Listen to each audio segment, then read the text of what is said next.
আসসালামু আলাইকুম পঞ্চম শ্রেণীর সুপ্রিয় শিক্ষার্থীবৃন্দ, আশা করছি তোমরা সকলে ভালো আছো। গত পর্ব পর্যন্ত আমরা তোমাদের 86 পৃষ্ঠা পর্যন্ত আলোচনা করেছি। এখন আলোচনা করব তোমাদের সাথে তোমাদের অনুশীলনী 7 এর খ এর থেকে। এখানের মধ্যে এই অঙ্কগুলো আমি আপাতত আলোচনা করছি না, তোমাদের সাথে ডিরেক্ট আলোচনা করব। তোমাদের এই অঙ্কগুলো এগুলো খুবই গুরুত্বপূর্ণ, আর বেশি এগুলোই তোমাদের প্রয়োজন হয়। যদি ওইগুলো প্রয়োজন হয় তাহলে কমেন্ট করে জানাবে, আমি সেগুলোও তোমাদের জন্য রেডি করব। কিন্তু আপাতত 4, 5, 6, 7 এই 4টি অঙ্কের সমাধান তোমাদেরকে আমি দিচ্ছি। চলো আমরা অঙ্কগুলো দেখে নিই। প্রথমে বলা আছে 4 মধ্যে 1 ইঞ্চি সমান যদি 2.54 সেন্টিমিটার হয়, তাহলে 8 ইঞ্চি সমান কত? অনেক সহজ অঙ্ক। 1 সেন্টিমিটার এত হলে 8 দিয়ে আমাদের 8.5 দিয়ে গুণ করতে হবে। চলো আমরা দেখে নিই। 1 ইঞ্চি সমান 2.54 সেন্টিমিটার, তাহলে 8.5 সমান কত হবে? এখানে দেখো আমরা এটা লিখেছি, কিন্তু বাস্তবতে তোমরা এটা লেখার পর নিচে গুণ করার প্রয়োজন নেই। এটি তোমাদেরকে শুধু দেখানোর জন্যই করা হয়েছে। তোমরা এটি রাফে গুণ করে এই গুণটি তোমরা রাফ আকারে করবে এবং উত্তরটা তোমরা এখানে সমান চিহ্ন দিয়ে লিখবে। কিন্তু আপাতত আমরা এখানে গুণটি করছি। 4 5 কত? 4 5 20, 20 0, 5 5 কত? 5 5 25, 25 আর হাতে 2 ছিল, 2 এ 27, 27 7 বসে গেল।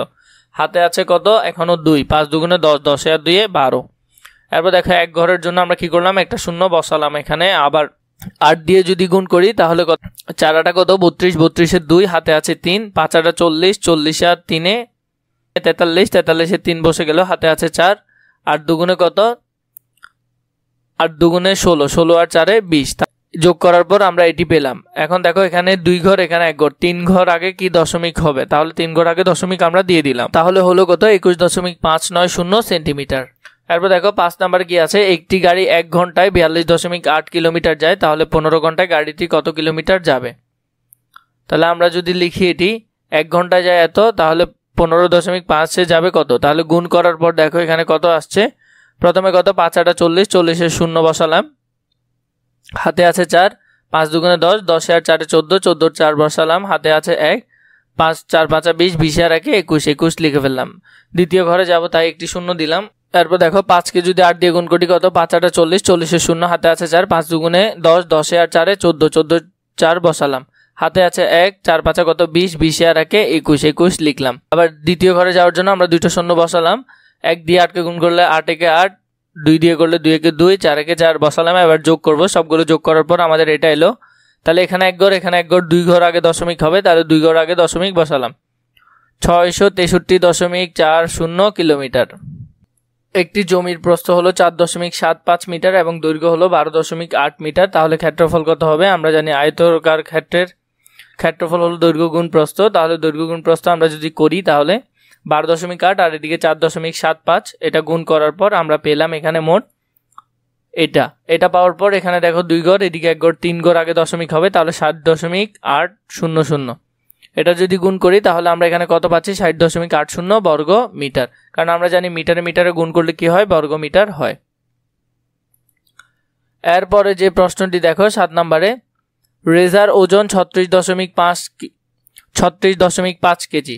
তার ছোট ভাই এবং বাবার ওজন যথাক্রমে তার ওজনের 0.8 গুণ এবং বাবার ওজন 1.6 গুণ। তার ভাই এবং বাবার ওজন নির্ণয় করো। আমরা এটি করব একটু। ধরে নিলাম এটি রেজা এবং তার ওজন হলো 36.5 কেজি।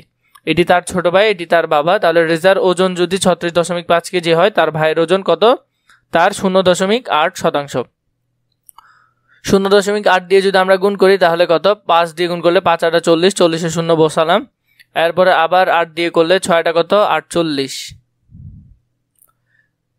48 আর 4 কত? 52, 52 এর 2 বসালাম, হাতে আছে 5, আর 3 আর কত? 24, 24 আর 5 এ 29, 29 বসালাম। এরপর আছে 0, সবগুলো দিয়ে গুণ করলে 0ই আসবে।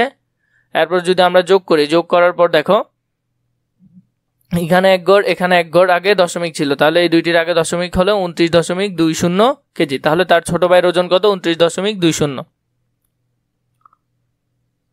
তাহলে তার ছোট ভাইয়ের ওজনটি আমরা এদিকে রাখলাম। এখন তার বাবারটি বের করব। তাহলে বাবার ওজন থেকে আমরা যদি আবার 1.6 দিয়ে গুণ দিই তাহলে আমরা এখানে পাচ্ছি 58.40 কেজি। তাহলে তার ভাইয়ের ওজন হলো 29.20 কেজি, বাবার ওজন হলো 58.40 কেজি। এছাড়া তোমাদের বইয়ের আর কোন কোন বিষয়ের উপর তোমাদের ভিডিও প্রয়োজন, কোন বিষয়ের যে কোনো বিষয় নিয়ে যদি ভিডিও প্রয়োজন হয় আমাকে কমেন্ট করে জানাবে, আমি তোমাদের জন্য সেটি রেডি করব।